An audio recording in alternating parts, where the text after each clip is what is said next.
ভিড়ের মধ্যে সামান্তার এই বিপাকে পড়ার কাহিনী ছাড়াও আছে ধুরান্দারকে চাপে ফেলতে গিয়ে কি উল্টো নিজেই ঝামেলায় পড়লো ধ্রুব রাঠি, অ্যান্ড পাকিস্তানে ব্যান হওয়া সত্ত্বেও ধুরান্দারের আজব রেকর্ড। আরও থাকছে অ্যাভাটার 3 এর বক্স অফিসে ফার্স্ট উইকেন্ডেই আনএক্সপেক্টেড রেকর্ড। প্রথমে সামান্তের কাছে আসা যাক। সাউথ ইন্ডিয়ান নায়িকাদের কপালে বোধ হয় এক ধরনের শনি ঘুরে বেড়াচ্ছে। কয়েকদিন আগেই কি হলো, প্রভাসের আপকামিং মুভি রাজা সাহেবের নায়িকা নিধি আগরওয়াল ভিড়ের মধ্যে চাপে পড়ে একদম নাজেহাল অবস্থা। অর্গানাইজারদের বিরুদ্ধে মামলাও করা হলো। কিন্তু এবার সামান্তা রুথ প্রভুর সঙ্গেও যেন সেম কাহিনী রিপিট হচ্ছে।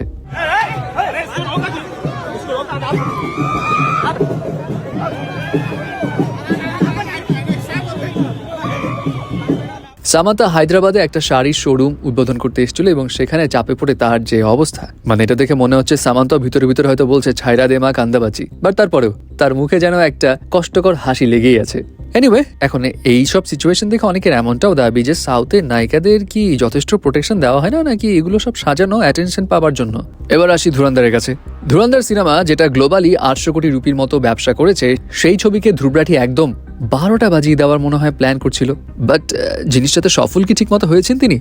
ঘটনা হলো, ধ্রুব রাঠি তার ভিডিওতে জানায় এইখানে আদিত্যধার একটা ফলস প্রোপাগান্ডা ছড়িয়েছে, এই সিনেমা বাকওয়াস সিনেমা, এই সিনেমা দেখলে ক্ষতি হবে এবং ভুল মেসেজ দেওয়া হচ্ছে, পলিটিক্যাল যে সমস্ত ঘটনার অ্যাঙ্গেল দেখানো হচ্ছে সেটা একটা ফলস মিথ্যা প্রোপাগান্ডা, নানা রকম কথাবার্তা, এবং বিজেপির স্বার্থেই আদিত্যধার মুভিটা বানিয়েছে, এই সমস্ত বিষয় এখানে উল্লেখ করা হয়েছে, যেটাতে অনেকে একমত পোষণ করেছে। ইনফ্যাক্ট ঋত্বিক রোশনও কিন্তু এই মুভি রিভিউ দেওয়ার সময় বলেছিল এটার পলিটিক্যাল অ্যাসপেক্ট তার কাছে ভালো লাগেনি। সো এখন ধ্রুব রাঠির এই কথায় একদল যেমন আছে সমর্থন করছে, অপরপক্ষ আছে তারা ধ্রুব রাঠিকে ফ্রাস্ট্রেটেড একজন জার্মানি বলেছে।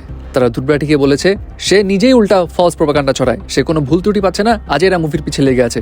আবার কেউ মজা করে বলছে বাহ ধ্রুব রাঠি মুভিতে ফ্রি প্রমোশন করে দিলেন, এটা কি ট্রিক্স ছিল নাকি কোনো? এবং এখানে আরেকটি ইন্টারেস্টিং ফ্যাক্ট কি জানেন, ধ্রুব রাঠি তার কমেন্ট সেকশন অফ করে রেখেছে এবং এটা দেখে অনেকেই মনে করছে ধ্রুব রাঠি এখন নিজেই চাপে পড়ে আছে, নিজে কি করবে নিজেই বুঝতে পারছে না, এই কারণে কমেন্ট সেকশন অফ করে রেখেছে। এখন আপনার কি মতামত সেটাও জানাবেন। তবে ধুরন্ধর সিনেমা পাকিস্তানে কিন্তু ব্যান, বাট তারপরেও একটা অন্যরকম রেকর্ড করেছে। কি রেকর্ড জানেন? পাকিস্তানে প্রায় 2 মিলিয়নেরও বেশি ডাউনলোড হয়েছে এই মুভিটা, মানে 20 লাখেরও বেশি, যেটা পাকিস্তানের মধ্যে মোস্ট ডাউনলোডেড ফিল্ম বলতে পারেন। ফাইনালি আসি অ্যাভাটারের কাছে। অ্যাভাটার ফায়ার অ্যান্ড অ্যাশ এই মুভি নিয়ে তো মিক্সড রিঅ্যাকশন আছে, অনেকেই হতাশ মুভিটা দেখে, স্পেশালি এর লেংথ নিয়ে।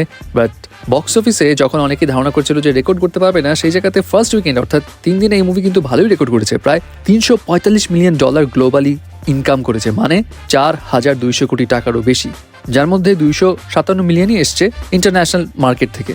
এবং ইন্টারন্যাশনাল মার্কেটের মধ্যে চায়নাতে কামানো হয়েছে $57.6 মিলিয়ন। এবং ইন্টারন্যাশনাল যে কটা মার্কেট রয়েছে তার মধ্যে চায়নাই কিন্তু হাইয়েস্ট ইনকাম করেছে অ্যাভাটারের ক্ষেত্রে। আর অ্যাভাটার 3 তো রিলিজ পেয়েছে, বাট 4 কবে রিলিজ পাবে জানেন? 2029 সালে, এবং অ্যাভাটার 5 এটার রিলিজ পাবে 2031 সালে।